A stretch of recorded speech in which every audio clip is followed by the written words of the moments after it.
আসসালামু আলাইকুম, Ibrahim bin Hafiz. Welcome to another blog. তো সবাই কেমন আছেন? আশা করি সবাই ভালো আছেন। আল্লাহর রহমতে আমিও ভালো আছি। তারপর ঘুম থেকে উঠতে অনেক দেরি হয়েছে, যার কারণে আমি ভালো করে কথাই বলতে পারতেছিলাম না। তারপরে যে মোয়াজকে তো আমি একদমই দুষ্টুমি করে একটু বেশি, আমরা দুজনে একসাথে থাকলে একটু দুষ্টুমি হয়, স্বাভাবিক এটাই। তারপর বললাম যে ক্যামেরা ধরার জন্য আমি প্র্যাকটিক্যালি এত সুন্দর করে করছি যে আমার নিজের কাছে হুড়ফুড়া লাগতেছে। আপনাদের সাথে কেমন লাগবে এটা আমি জানি না।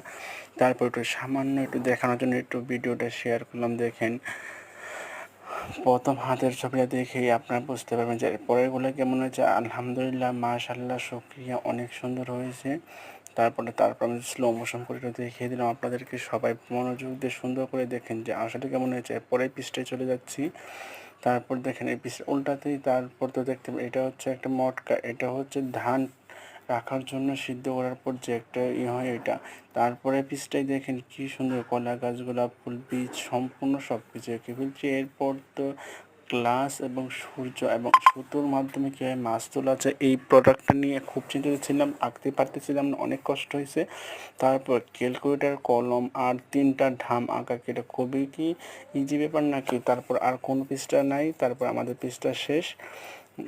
আরও 2টা আঁকার বাকি রয়েছে। তো কমেন্টে জানাবেন যে কেমন হয়েছে, কেমন লাগছে আপনাদের কাছে, যে আমি ভালো করে দেখাইতে পারছি নাকি আপনারা ভালো করে দেখতে পারছেন না, সেটা অবশ্যই বলবেন। আর সম্পূর্ণ আমি আমার নিজের থেকে চেষ্টা করব।